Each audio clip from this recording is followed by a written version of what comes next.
صرف شخص جس کو مصروفیت کے باعث گھومنے پھرنے کا وقت ہی نہیں ملتا، اور باوجود اس کے کہ میرے گھر سے بیو قدہ قریباً 2 گھنٹے کی مسافت پہ ہوگا، میں 3 سال بعد ادھر آ رہا ہوں۔ واقعی؟ اس نے حیرت سے پلکیں جھپکائیں۔ جہان نے شانے اچکا دیے۔ وقت ہی نہیں ملتا، میں نے بچت کے لیے ریسٹورنٹ میں ورکرز کم سے کم رکھے ہوئے ہیں، سو کام کا بوجھ بہت زیادہ بڑھ جاتا ہے۔ وہ اسی طرح اسکرین کو دباتا مسلسل کام کر رہا تھا۔ بگھی سڑک کی ڈھلان سے نیچے اتر رہی تھی، بلکھاتی سڑک کے دونوں اطراف میں خوبصورت بنگلوں کی قطاریں تھیں۔ سڑک کے کنارے کتے ٹہلتے پھر رہے تھے۔ یہ تختہ کمزور ہے۔ دفتر جہان نے اسے اپنے جوگر سے نیچے موجود تختہ تھپتھپایا اور پھر جھکا۔ پلیز جہان، ساری دنیا کو ٹوٹی چیزیں تمہارا ہیڈک نہیں ہے۔ اچھا۔ وہ جو جھک رہا تھا قدرے خفکی سے سیدھا ہوا اور پھر سے موبائل پہ کچھ لکھنے لگا۔ فون رکھ بھی دو مادام، آپ یہ مت بھولا کریں کہ آپ ایک غریب ورکر کے ساتھ ہیں جو اگر ایک دن کا آف لے لے گا تو سارے آرڈرز میں ہیر پھیر ہو جائے گا۔ سو اس بیچارے کو بہت سے کام یوں ہی آن وے موو بھگتانے پڑتے ہیں اور وہ یہ بھی جانتا ہے کہ ان تمام محنتوں کے باوجود وہ اگلے 10 سال تک بھی بیو قدہ کے ان بنگلوں جیسا ایک آدھ بنگلہ بھی نہیں بنا سکتا۔ اس کے کہنے پہ حیا نے لاشعوری طور پہ سڑک کے دونوں طرف بنے بنگلوں پہ نگاہ دوڑائی اور ایک لمحے کو ٹھٹک کر رہ گئی۔ دائیں طرف جہان کے اس جانب جس بنگلے کے سامنے سے بگھی گزر رہی تھی وہ اتنا عالیشان اور خوبصورت تھا کہ نگاہ نہیں ٹکتی تھی۔ 4 منزلہ سفید اونچے ستونوں پہ یہ محل یوں شاہانہ انداز میں کھڑا تھا جیسے کوئی ببر شیر اپنے پنجوں پہ بیٹھا ہوتا ہے۔ اس کے چھوٹے سے باغیچے کے آگے ایک لکڑی کا سفید گیٹ تھا۔ بگھی آگے بڑھ گئی تو وہ گردن موڑ کر دیکھنے لگی۔ سفید محل کے لکڑی کے گیٹ پہ نام کی ایک تختی تھی جس پہ قدیم لاطینی ہجوں کے انداز میں ترچھا کر کے انگریزی میں لکھا تھا A.R. پاشا۔ اس کے دل کی دھڑکن لمحے بھر کو رکی تھی۔ اس کے انداز پہ جہان نے پلٹ کر اس گھر کو دیکھا تھا۔ اب کیا تم ابھی سے میری جیب کا مقابلہ ان بنگلوں کے ساتھ کرنے لگی ہو؟ وہ چونکی، پھر دوبارہ اس گیٹ کو دیکھا۔ جواب دور ہوتا جا رہا تھا۔ نہیں تو؟ وہ سر جھٹک کر آگے دیکھنے لگی۔ پھر کتنی ہی گلیوں سے وہ خاموشی سے گزرے، یہاں تک کہ ایک جگہ جہان نے ترک میں کچھ کہا کہ کوچوان سے بگھی رکوا دی۔ ہم نے پورے جزیرے کا چکر لگانا تھا، پھر ابھی سے کیوں رک گئے؟ وہ اترنے لگا تو حیا بول اٹھی، نماز۔ جہان نے سامنے مسجد کی جانب انگلی سے اشارہ کیا۔ اچھا۔ وہ سر ہلا کر اٹھی، ایک ہاتھ روڈ پہ رکھا اور احتیاط سے پاؤں نیچے پیڈل پہ رکھ کر اتری۔ جہان پہلے ہی اتر کر مسجد کے دروازے کی طرف بڑھ گیا تھا۔ مسجد چھوٹی مگر صاف ستھری سی تھی۔ جہاں مردوں والے حصے میں جہان چلا گیا تو وضو کر کے عورتوں کے پریئر ہال میں آ گئی۔ وہ ظہر کا وقت تھا مگر سورج بہت ٹھنڈا لگ رہا تھا۔ ہال کے ایک کونے میں ایک لڑکی بیٹھی تھی، اس کے سامنے ایک بچی اس کے انداز میں بیٹھی دھیمی آواز میں کچھ کہہ رہی تھی۔ حیا گیلے بازوں کی آستین نیچے کرتے ہوئے بغور ان دونوں کو دیکھتی رہی۔ یہ وہی دونوں لڑکیاں تھیں جو ابھی 2 گلیاں چھوڑ کر سڑک پہ سے نظر آئی تھیں، جامنی فراک والی چھوٹی بچی اور دوسری بھورے اسکارف والی سنجیدہ سی لڑکی۔ بچی منت بھرے شکایتی انداز میں اس لڑکی کے گھٹنے کو جھنجھوڑتی کچھ کہے جا رہی تھی، مگر وہ لڑکی جس کا نام شاید عائشہ گل تھا نفی میں سر ہلاتی گویا مسلسل اس کی تردید کیے جا رہی تھی۔ وہ دونوں بہت دھیمی آواز میں باتیں کر رہی تھیں۔ حیا اسٹول کے چہرے کے گرد لپیٹے ہوئے ان دونوں کو دیکھ رہی تھی۔ انہوں نے اسے نہیں دیکھا تھا، شاید وہ آپس میں مشغول تھی۔ وہ جب نماز پڑھ کے اٹھی تو دیکھا وہ بچی ابھی تک اس لڑکی کو منا رہی تھی، شاید اپنی کوشش میں کامیاب نہیں ہو رہی تھی۔ اس کی آواز دھیمی اور زبان انجان تھی، مگر کبھی کبھی وہ بے بسی بھرے انداز میں چیخ کر ذرا زور سے عائشہ گل پلیز کہہ اٹھتی تو حیا کو سنائی دے دیتا۔ ایک آخری نگاہ ان دونوں پہ ڈال کر وہ باہر آ گئی۔ مسجد کے برآمدے میں وہ تنہا نماز پڑھ رہا تھا۔ حیا ننگے پاؤں چلتی ہوئی برآمدے تک آئی اور ایک ستون سے ٹیک لگا کر کھڑی ہو گئی۔ ہوا سے اس کا لیا دوپٹہ سر سے پشت تک پھسل گیا۔ سامنے چند قدم کے فاصلے پہ وہ سجدے میں جھکا تھا، نیلی جینز اور اوپر سیاہ سویٹر۔ جہان سکندر کا ایک مخصوص لاپرواہ سا حلیہ۔ وہ ایک مسکراہٹ کے ساتھ سر ستون سے ٹکائے اسے دیکھے گئی۔ وہ اب سجدے سے اٹھ کر تشہد میں بیٹھ رہا تھا، ہر کام بہت پھرتی سے کرنے والا۔ جہان سکندر نماز بہت ٹھہری ہوئی اور پرسکون تھی۔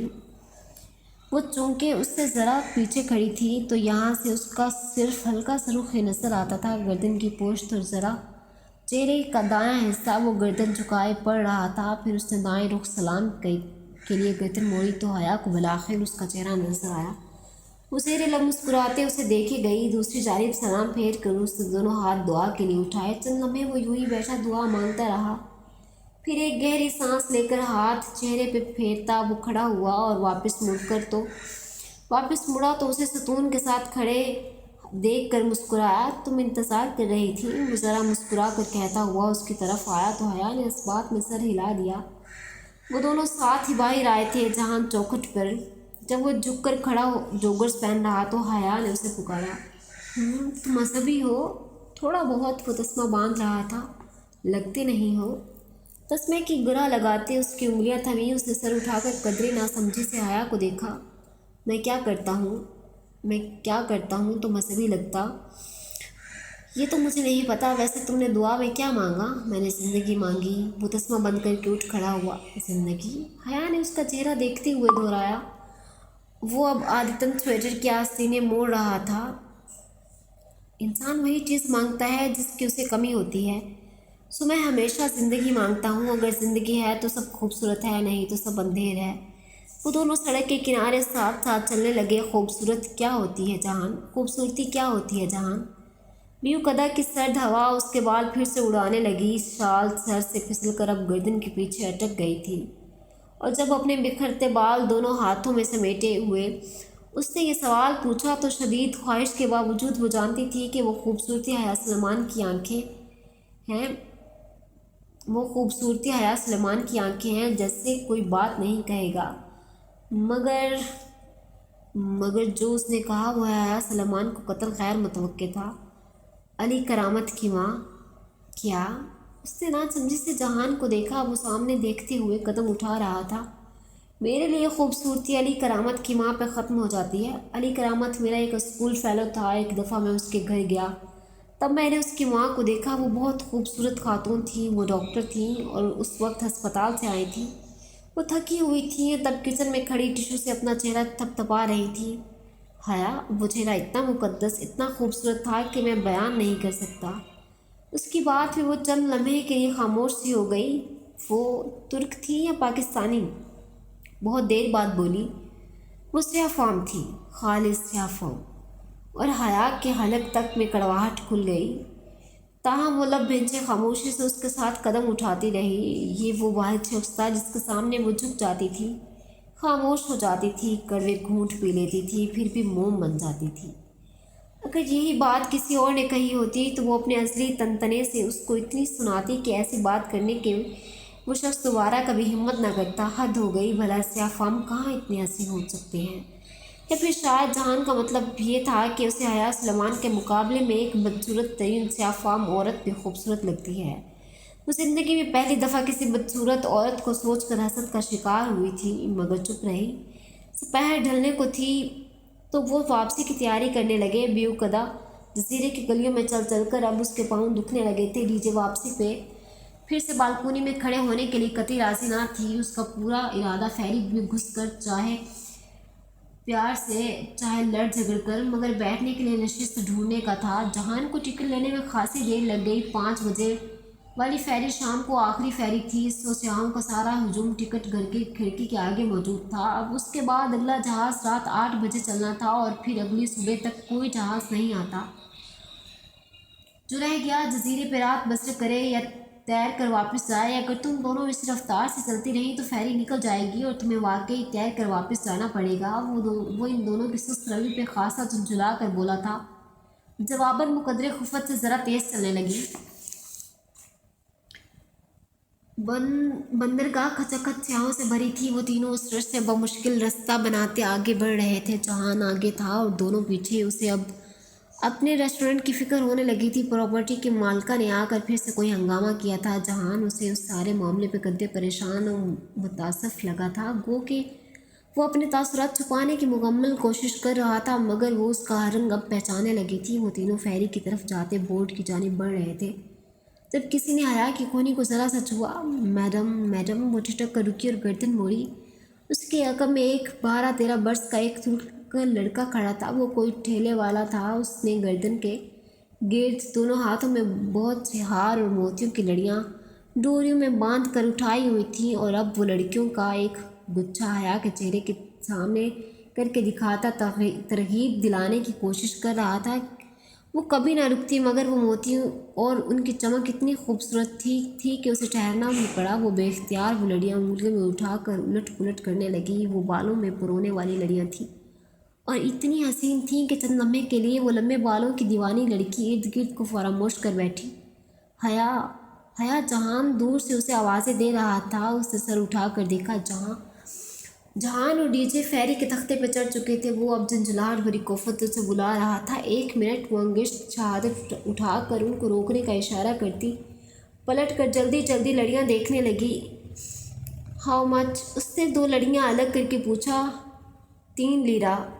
یہ تو بہت زیادہ ہیں۔ اس نے خفگی سے بچے کو دیکھا۔ پیچھے جہان اسے ناگواری بھرے انداز میں پھر سے آواز دے رہا تھا، تم جاؤ، جگہ تلاش کرو، میں 2 منٹ میں آ رہی ہوں۔ اس نے ان کو مطمئن کرنے کے لیے جانے کا اشارہ کیا۔ ان تک ان کی آواز شاید پہنچ گئی تھی، تب ہی وہ دونوں سر ہلا کر مڑے اور فیری کے اندرونی راستے کی جانب بڑھ گئے۔ فیری نکلنے میں ابھی 3 منٹ تھے۔ وہ ان 3 منٹ کو ضائع نہیں کرنا چاہتی تھی۔ 7 لیرہ۔ اس نے حتمی انداز میں لڑکے کو کہا اور پیسے نکالنے کے لیے سنہری کلچ کھولا۔ اس سے قبل کہ وہ نوٹ نکالتی، لڑکے نے ایک دم پرس جھپٹا اور بھاگ کھڑا ہوا۔ لمحے بھر کو اسے سمجھ نہیں آیا کہ ہوا کیا ہے۔ اور جب سمجھ آیا تو رکو رکو میرا پرس! وہ چلاتی ہوئی اس کے پیچھے لپکی۔ جہان، ڈی جے فیری اسے سب بھول گیا تھا۔ لڑکا پھرتی سے بھاگتا جا رہا تھا۔ سیاح افراتفری میں فیری کی طرف بڑھ رہے تھے۔ کسی کے پاس توجہ کرنے کا کوئی وقت نہ تھا۔ وہ تیز قدموں سے دوڑتی اس لڑکے کے پیچھے آئی۔ وہ بازار کی طرف مڑ گیا اور اب اگلی گلی کے عین وسط میں کھڑا تھا۔ حیا جیسے ہی بھاگتی ہوئی اس گلی میں داخل ہوئی، لڑکے نے چونک کر اسے دیکھا اور پھر بھاگ کھڑا ہوا۔ رکو رکو! وہ غصے سے چلاتی اس کے پیچھے دوڑ رہی تھی۔ لڑکا خاصا پھرتیلا لگ رہا تھا، مگر وہ اتنا تیز نہیں بھاگتا تھا۔ 3 گلیاں عبور کر کے وہ اس رہائشی علاقے میں داخل ہوا اور سر پٹ دوڑتا ہوا دائیں طرف کے قطار کے بنگلوں میں سے ایک گیٹ عبور کر گیا۔ وہ ہانپتی ہوئی اس گیٹ تک آئی۔ گیٹ نیم ہوا تھا۔ لڑکا اندر ہی کہیں گیا تھا۔ دور کہیں فیری نکل چکی ہے۔ ڈی جے اور جہان جزیرے سے چلے گئے۔ وہ ادھر تنہا رہ گئی، لیکن یہ وقت وہ سب سوچنے کا نہیں تھا۔ اسے اپنا پرس اور پاسپورٹ واپس لینا تھا ہر صورت۔ اس نے ایک لمحے کو اس نیموا گیٹ کو دیکھا اور پھر اس کے پیچھے کھڑے عالیشان سفید محل کو، اور پھر تیزی سے اندر آئی۔ یہ وہی سفید محل تھا جو اس نے دوپہر میں دیکھا تھا۔ چھوٹے سے باغیچے میں خاموشی چھائی تھی۔ شام کے پردے اب نیلے پڑ رہے تھے۔ وہ پھولتے سانس کو ہموار کرتی متذبذب سے چلتے بنگلے کے داخلی دروازے تک آئی اور بیل کی تلاش میں ادھر ادھر دیکھا۔ لکڑی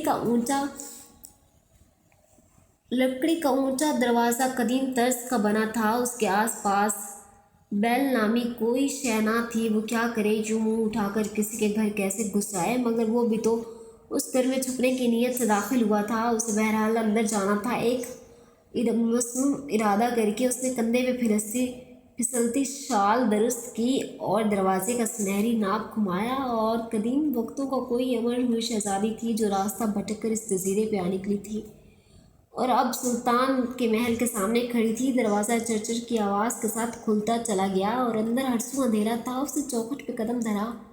ہلو! وہ 2 قدم مزید آگے آئی اور پکار اس کی آواز کی گونج در و دیوار سے ٹکرا کر پلٹ آئی۔ وہ کسی لابی میں کھڑی تھی۔ وہاں نیم تاریکی سی چھائی تھی۔ صرف کھلے دروازے سے آتی شام کی نیلگوں روشنی میں آگے جاتی راہداری سی نظر آ رہی تھی۔ اس کا دل عجیب سی بے چینی اور خوف میں گھرنے لگا تھا۔ کوئی ہے؟ اب کہ اس نے پکارا تو آواز میں ذرا ارتعاش تھا۔ ایک دم اس کے عقب میں ٹھاک کے ساتھ دروازہ بند ہوا اور کلک کے ساتھ لاک لگنے کی آواز آئی۔ وہ گھبرا کر پلٹی اور دروازے کی طرف لپکی۔